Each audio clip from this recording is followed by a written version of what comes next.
মৌলভীবাজার সদর উপজেলার জগন্নাথপুর গ্রামে এক প্রবাসীর বাড়িতে হামলা লুটপাটের ঘটনা ঘটেছে।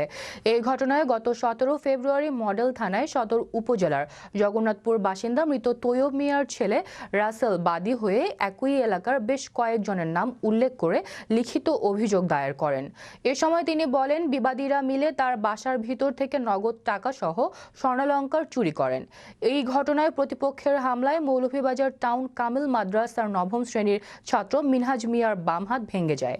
মিনহাজ আহমেদ তারা আমরা হামলা করছে সামাদ, তো সন্ত্রাস বাহিনী সামাদ নাম, এটা এনএসআই মিয়া শাহিদ, তারা হামলা করে আমার হাত ভাঙ্গি গেছে রাতকে বাদে। আমি এখন স্টুডেন্ট মানুষ, আমি ক্লাস 9 পড়ি। আমি কিতা দোষ করছিলাম, তারা যে কোনো সময় আমরা এই তো আরে হামলা করতো আরে। রাসেল আমার বাড়ি জগন্নাথপুর 6 নং ওয়ার্ড। আমি আজ 7 বছরে বিদেশ থেকে আইসি, দেশে হওয়ার পরে আমার বাড়ির মানুষে টাকা পয়সা নিয়ে মানে কিছু ধরনের সন্ত্রাস নিয়ে আমার বাড়িতে হামলা করছে। হামলা করিয়া আমি এখন মামলা করছি। মামলার পরেও তারা মানে আমার জানার নিরাপত্তা নাই, আমি রোডে দিবার আইতাম পারি না। তারা সন্ত্রাসী বাহিনী লিয়ে হামলা করে, মামলা করে, কোনো যাওয়ার কোনো রাস্তা নাই।